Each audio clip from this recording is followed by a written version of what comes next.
Imagine waking up to headlines that sound like they belong to another century. An American president declares he is in charge of a foreign country. A sovereign nation, 1,000 miles away, suddenly treated as a lever of US power. I'm Fareed Zakaria, and what just happened in Venezuela is not only dramatic, it is revealing, not because it looks like Iraq, it doesn't, but because it shows how power is being redefined in plain sight. This is not nation building. This is not democracy promotion. It is something colder, faster, more transactional. Remove the man, squeeze the system, bend what remains. Supporters call it efficient. Critics call it imperial. But both may be missing the deeper risk, the assumption that coercion can substitute for legitimacy. If you care about how American power is changing and what that means for the world you live in, stay with me. Because Venezuela is not the end of this story. It is the opening act. And to understand why, we need to be clear about what problem Washington thinks it is solving and what it may be creating instead. To understand this moment, we have to strip away the drama and ask a simpler question: what is the United States actually trying to do in Venezuela? The Trump administration insists this is not a war, not an occupation, not a repeat of Iraq. Instead, it is a bid to control outcomes without owning responsibility. A strategy designed to decapitate the top, then coerce what remains. Washington believes Venezuela can be run indirectly by pressuring its acting president, Delcy Rodríguez, to comply with US demands while avoiding the chaos of tearing the entire system down. No mass purges, no nation building, no long-term commitment of American troops or treasure. In theory, it sounds elegant. Remove the obstacle, apply leverage, force compliance. But this logic rests on a fragile assumption that power flows downward cleanly once the leader is gone. That regimes behave like corporations, not living political ecosystems. History suggests otherwise. And to see why this assumption is so dangerous, we need to step back into Venezuela's past and America's long, uneasy relationship with power in its own backyard. To grasp why this gamble is so perilous, you have to understand the system Trump has just pierced. Venezuela is not held together by one man. It is the product of decades of revolutionary ideology, patronage networks, oil wealth, and coercion, first under Hugo Chavez, then under Nicolás Maduro. Power did not sit neatly at the top. It seeped into ministries, security services, state companies, and foreign alliances. For years, Washington tried isolation, sanctions, recognition of an opposition government. None of it dislodged the regime. So Trump chose something radically different: speed and shock. By removing Maduro without dismantling the system beneath him, the United States is betting that fear and leverage can replace loyalty and belief, that remaining officials will choose survival over ideology. That oil revenues, embargoes, and military intimidation can rewire a political order overnight. But Venezuela's recent history tells us something else. Regimes built on revolution rarely collapse cleanly. They fragment, they mutate, they resist. This is the paradox at the heart of Trump's move. The faster the strike, the more fragile the aftermath. And that fragility is exactly where the first real crisis begins. The first crisis arrived almost immediately, not in Caracas, but in Washington. The raid itself looked clean, a spectacular operation. Maduro removed, no prolonged fighting, no American casualties on television screens. For a brief moment, it felt like vindication. But then came the words. When President Trump said the United States was now running Venezuela, the operation crossed an invisible line. What had been framed as a limited action suddenly sounded like ownership. Democrats erupted, accusing the president of bypassing Congress and flirting with an undeclared war. Republicans closed ranks, at least for now, and inside the administration, officials scrambled to define a policy that had outrun its own planning. This is the first mini-crisis, success without a script. The military move was decisive. The political aftermath was not. History is unforgiving in these moments. When power moves faster than governance, legitimacy collapses into ambiguity. And ambiguity invites resistance.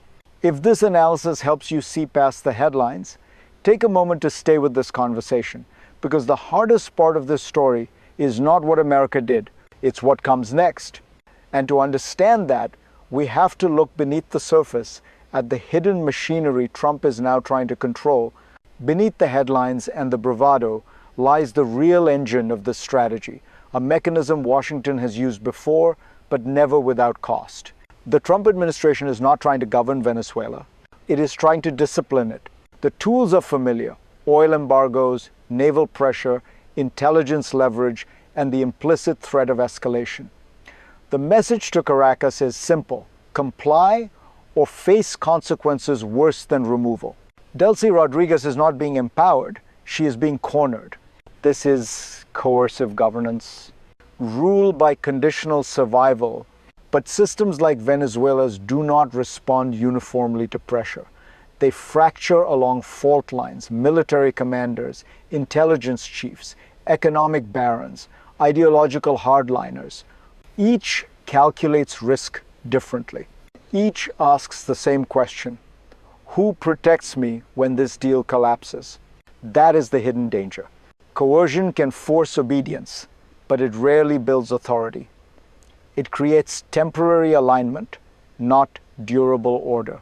And when fear becomes the organizing principle of politics, it accelerates instability rather than containing it. This is the machinery Trump is now relying on: powerful, blunt, and unforgiving. And as pressure tightens, the system begins to strain. That strain sets the stage for the second, far more volatile crisis. The second crisis is already taking shape, quieter than the raid, but far more dangerous. It is unfolding inside Venezuela itself. As Washington tightens pressure, every actor in Caracas is being forced into motion. Security forces wonder who will be blamed next. Economic elites question whether cooperation buys safety or paints a target. Ideologues fear betrayal more than American power. This is how regimes unravel, not in a single explosion, but in overlapping calculations of fear. Delcy Rodríguez sits at the center of this storm. To the United States, she is a potential stabilizer. To hardliners at home, she risks looking like a liability. To rivals inside the system, she may appear expendable. Trump's threats of bigger consequences sharpen these tensions. They do not clarify authority, they scramble it. And here is the critical point. The United States can apply pressure from offshore, but it cannot manage the internal balances that keep violence contained. Every signal from Washington reverberates unpredictably through a fragile system. This is the second mini-crisis escalation without control. When power is projected without roots on the ground, outcomes multiply. And once that process starts, it becomes very hard to stop, because the costs do not fall first on presidents or generals. They fall on ordinary people. And this is where the story stops being abstract and becomes personal. If you are an ordinary Venezuelan, this strategy does not feel like geopolitics. It feels like uncertainty layered on top of exhaustion. You are not calculating leverage or oil flows. You are wondering whether prices will rise again, whether violence will return to your neighborhood, whether today's cooperation becomes tomorrow's accusation. Pressure from Washington does not land evenly. It moves downward, through ministries, through security forces, through markets and streets. Every shift at the top sends ripples through daily life. Jobs freeze. Supplies hesitate. Fear fills the gaps where trust should be. And here is the cruel irony. A move meant to bring order can deepen the very instability people have been trying to escape for years. If you care about what happens when great powers experiment with pressure instead of legitimacy, this is the moment to pay attention and to stay engaged with the story as it unfolds. Because what happens next does not stay inside Venezuela. The shockwaves are already moving outward across borders, alliances, and the balance of power itself. What happens in Venezuela never stays in Venezuela. This crisis is rippling outward across Latin America, across energy markets, across great power competition. And Washington knows it. If Trump succeeds, the message to the region is unmistakable. The United States is back, assertive, transactional, and willing to use force to reshape its backyard. Allies may feel reassured. Rivals will feel challenged, but everyone will feel the shift. Oil is the first domino. Venezuela's reserves are vast, and any change in control alters global energy calculations. So do drug routes, migration flows, and security dynamics stretching from Colombia to the Caribbean. Then there is the geopolitical layer. Russia, China, Iran all have stakes, influence, and sunk costs in Venezuela. Pushing them out is not just a regional move. It is a signal in a wider contest over spheres of influence. Yet power works both ways. The more Washington presses, the more it invites pushback, overt or covert, proxy resistance, economic retaliation, strategic distraction. This is the global risk, a local operation becoming a test case for a harsher world order. And when great powers normalize coercion, the system itself begins to change. Which brings us to the hardest question of all. Where does this road lead?